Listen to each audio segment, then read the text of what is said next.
Okay, so we've looked at solving quadratic equations by factoring and by the quadratic formula. The third and final way that we're going to look at to solve them is by completing the square.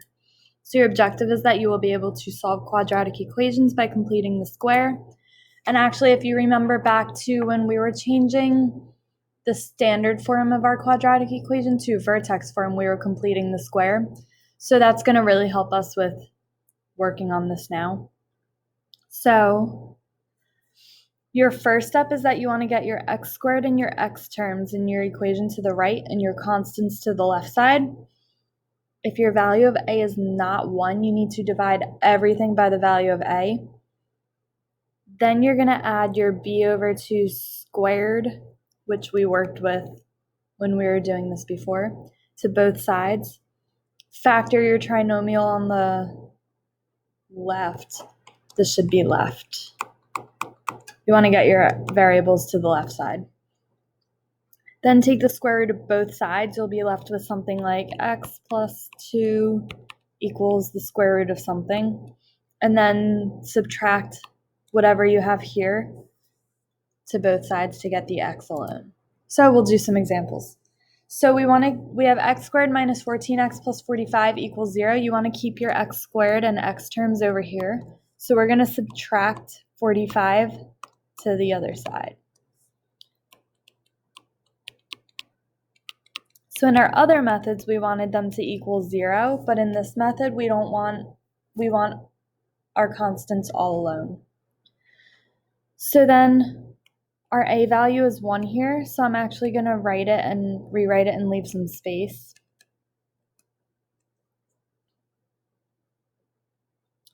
So now our b term is 14. We're going to divide it by 2 and square it like we did before. So we have 7 squared gives us 49. So we want to add 49 to both sides. So now we have x squared minus 14x plus 49 equals, this will equal 4 now. So now we want to factor this side. So if you remember, it's always going to be your term here, the term that you squared, that goes right here. X will be here, and whatever sign is here, we carry down. So x minus 7 squared gives you this. So we're down to x minus 7 squared equals 4. So now here's where it's different from before. So before we just subtracted 4 over, but now we want to take the square root of both sides. So we get x minus 7 equals 4 is a perfect square. So we have plus or minus 2. You cannot forget the plus or minus because you need to get 2 answers just like all the other ones.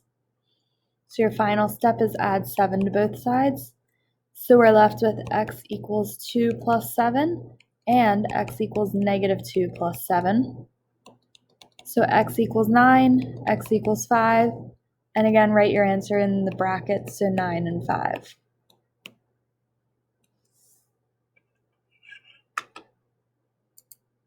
Our next one is x squared plus 16x plus 3 equals 0. First step, move your constant to the right side. So we're going to have x squared plus 16x equals negative 3. Take your b, so 16 divided by 2 squared is 8 squared, which is 64. I'm going to add 64 to both sides.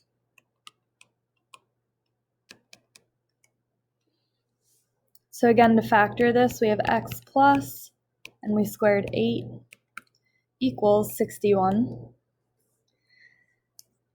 Take the square root of both sides.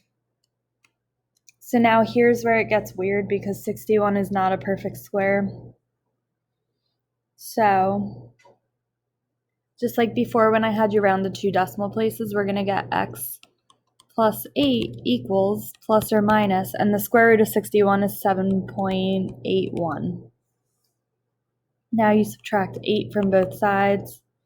So you're left with x equals 7.81 minus 8, and x equals negative 7.81 minus 8. So our answer is 7.81 minus 8, which is negative 0.19. and negative 15.81.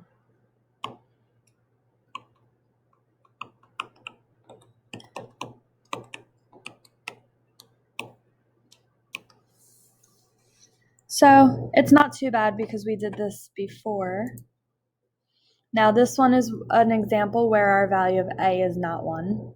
So first thing, move the 98 to the right side.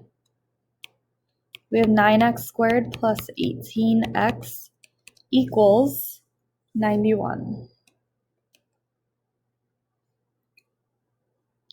Your next step, divide everything by 9. So we get x squared plus 2x equals, I'm going to tell you to turn it to a decimal again. You get 10.11. Your next step is to find out your b divided by 2 squared. So we have 2 divided by 2 squared. We get 1 squared, which is just 1. So we get x plus 1 squared equals 11.11. Take the square root of both sides. We get x plus 1 equals 3.33. Subtract 1. So we end up with x equals 3.33 minus 1 and x equals negative 3.33 minus 1.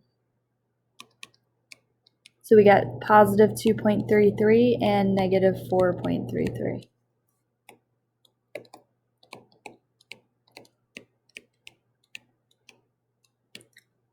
So it's very similar to what we were doing before, except now we're not like factoring out this 9. We actually need to divide everything by the 9.